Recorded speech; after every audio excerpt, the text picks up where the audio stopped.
The show where there are no penalties, nothing is offside, and everything is fair game. This is The Gloves Are Off.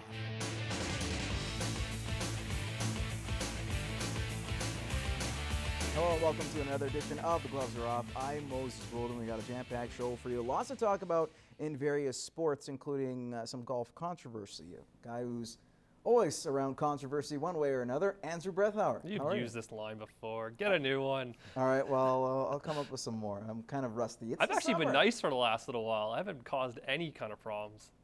I'm due. Like the Generals, I'm due. All right, well, the guy beside you, Mr. Controversy, is a guy who's pretty good for us here at New Cap Sports. Pleased to be joined by Brett Morton. Of course, you help out during the weekends. You've been doing a lot of great in-depth work as well and have a great extensive knowledge with the CPCA, the Calgary Stampede, and that's why we brought you on, my friend. Glad to have you. Awesome. Thanks for having me. All right, Sure. Let's kick it off. Like I said, GMC Rangeland Derby. How about that? After 10 days of turning and burning and riding through muck, we eventually found a winner. His name, Kirk Sutherland. For the first time in 25 tries, Kirk finally did it. And he did it with arguably one of the better outfits that he had throughout the whole 10 days.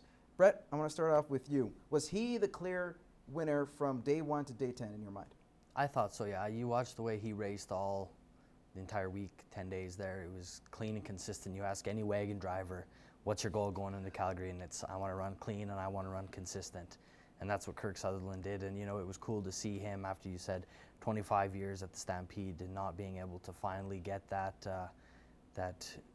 exclusive Calgary Stampede Championship. It was awesome. And it was cool when they asked him, how does it feel to maybe be out of your brother's shadow now? He's like, you know what? It was okay living in my brother's shadow. When you got somebody who's won 12 GMC Rangeland Derbies, you're doing pretty good as a family in chuck wagon racing. And it's nice to see him. And his son Mitch is there now. So hopefully Mitch can continue that and keep that Sutherland name going. So. Well, the funny thing is that he wasn't even supposed to be there. He almost was one of those guys who was going to get excluded because they brought the new rules in about trying to be safe, and he was one of those guys that had tons of penalties year after year, and so he squeaked in and then runs perfectly clean, no penalties, wins the aggregate, then wins the dash. Like, it's from day one. Like, was he the fastest? Well, Jason Glass had a lot of good times as well and won a lot of money, but he mattered when it mattered most. So. Yeah, for sure. Kirk was the guy to beat. Is it even more impressive considering the conditions? We know how mucky it could be. That rail was pushed a little wide this time around just for safety reasons. But you add that element to it, it could cause a whole lot of problems. Was that probably the most impressive part of his wins? Considering, like, you talk about riding clean, he did it in what looked like soup. No, he did it when it mattered most too. Like during the most important races, when horses are wanting to go and jump early and knocking barrels down, he's running clean. And in that kind of weather, like where it's like 10 feet of mud, yeah, that's impressive to say the least, and that's why you're a champion. If you can run in those kind of things and those conditions, that's how you win. One good thing about the Stampede and the track at Calgary is it's probably the best one out there, obviously, because it's the Stanley Cup of chuck wagon race, and so having the base that they have there allows the water not to get right to it and muck everything up. So luckily it was there, but more for the outriders, I'd say. You imagine having to run through that and then jump on a horse and making sure that your outfits get out. I think the outriders did an outstanding job more than the drivers did in the mud, if that makes sense. Oh, okay, and ultimately it's a team thing. So he had everybody going, and that was the big reason for Kirk Sutherland winning, and it doesn't hurt when you finally get the big one. And you leave, like you said, Brett, the shadows of his older brother. How about this? You switch sports to football, and it's one where your offensive line has to carry you, especially for a quarterback.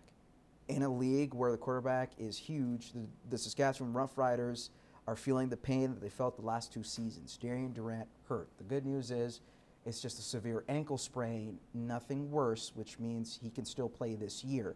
But looking back at the injury, and look at Mikael Brooks, the lineman who went in right to his knee, had 2 other penalties in that first half for roughing the passer on top of what he did to Durant.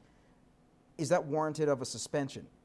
Andrew? Oh, looking at the video, for sure. Like, it looks like he's purposely going after him. Like, the ball's long gone. You could change your trajectory a little bit, and he purposely went right for the legs. And then you couple it with everything else he did in the game as well. There's no question, I'd say at least a 1-2 game suspension, whatever the CFL's minimum is, but yeah, at least give him something. I believe they have to suspend him. You got the rough and the passer rule in the CFL, and you look, he not did it only once, twice, but he did it 3 times to 2 different quarterbacks. This guy needs at least a 2-3 game suspension, like you said. If they don't, I think the CFL is a laughing stock of missing this. It has to either be a fine or a suspension, or you might as well pretty much say free run at the quarterback. Could it be both then? I think it should be both. A fine and a suspension? Yeah. Okay. It was awful. You look at all 3 of the hits. The one, the face mask, was horrible. Like, his neck was brought right around, and you never go for a quarterback's legs. That's well known, and especially Durant's history. Like, you're a Saskatchewan Rough Rider fan. You haven't seen him on the field for 2 years. He's one of the best quarterbacks in the league. You want to see him on the field. It's like Sidney Crosby with his concussion, right? Everybody was like, oh, not watching hockey as much because Crosby's gone. People aren't, well, Saskatchewan people are still going to watch the Riders, but with Durant gone, it's their not chances the same. of winning diminish. How about Exactly. this? Considering that he is healthy, and it's a great time, and I'll ask you this question, Brett. Do you think that there was a huge collective sigh of relief under, or I guess for the Riders themselves, and do they still have a chance this season despite being 0-3? I think so for sure. You got Chris Jones in there, and obviously you're going to need a little bit of time to mesh. But when you got a quarterback like Darian Durant, and he gets hurt, you've seen it for the last 2 years, they don't have a backup. They still don't have a backup. If he's gone, they're toast, because you need somebody that could throw the ball. And not having Darian Durant is going to kill that team. Exactly. You don't have a quarterback. How are you supposed to play? And the CFL is a major passing league, and you don't have a quarterback. You're not going to win games. Slow start's nothing. It's the CFL. It's a dash. It's a long marathon. From one quarterback to another, we'll move over to Tom Brady, a gentleman who decided to say, you know what, I'm going to forego appealing to the Supreme Court and will accept his 4-game suspension. What's ridiculous is that this took a year and a half and had to go to 2 different arbitrators and the court system. There are a lot more problems in the United States than a guy who's allegedly guilty of deflating footballs. What do you make of this? And do you find that this helps or hurts either side, meaning Roger Goodell or Tom Brady? Okay, let's be honest. This is going to probably make the year in review show for this year as well. So we're going to get 2 year in review shows with Deflategate. Other than that, I can't believe we're still talking about this. But yeah, it hurts both. It hurts the NFL, period. It hurts everybody because it's been going on for so long, and appeals and everyone going back and forth. Now every appeal, everything that happens in the NFL, you're going to start questioning because it's a year-long process on something that is so stupid over footballs. And what about real things that happen? Are we going to start seeing appeals for that going to Supreme Courts and up the ladder now? The NFL's in a lot of problems if you're letting something like this become a year-and-a-half long story. Then you had, of course, Robert Kraft, the owner of the Patriots, come out with a scathing statement in one of the Boston websites or one of the papers, and was lashing out at the National Football League and Roger Goodell. I guess what you say, the consensus would be this doesn't look good on both sides. However, I'll ask you this, who comes out looking better?